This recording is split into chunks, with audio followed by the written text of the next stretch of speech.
Serial वसुधा के आने वाले ट्रैक में अब कहानी ने जबरदस्त रफ्तार पकड़ ली है। देव को आखिरकार आधा सच पता चल चुका है कि इस पूरे खेल के पीछे अविनाश का हाथ रहा है और इसी जुर्म में चंद्रिका गिरफ्तार हो चुकी है।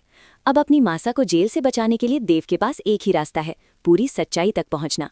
इसीलिए देव और वसुधा दोनों मिलकर अविनाश को सामने बैठाकर उससे सच उगलवाने की कोशिश करते हैं। लेकिन कहानी में ट्विस्ट तब आता है जब अचानक वहां सारिका की एंट्री हो जाती है।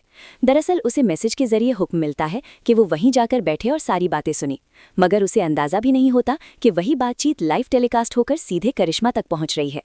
अब करिश्मा की धड़कनें तेज हो जाती हैं क्योंकि उसे डर सताने लगता है कि कहीं अविनाश उसके सारे काले कारनामे उजागर न कर दे। और डर वाजिब भी है क्योंकि अविनाश बहुत जल्द वसुधा को पूरा सच बताने वाला है और वसुधा के जरिए देव तक भी सारी सच्चाई पहुंच जाएगी।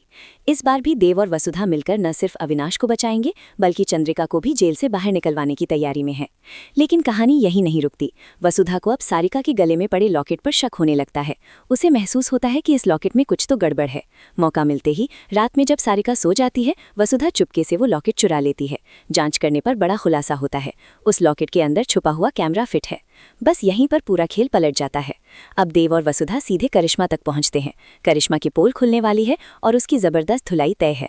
आने वाले ट्रैक में करिश्मा को उसके कर्मों की सजा जरूर मिलेगी। अरेस्ट तो होगी ही, लेकिन उससे पहले वसुधा के गुस्से का सामना भी करना पड़ेगा।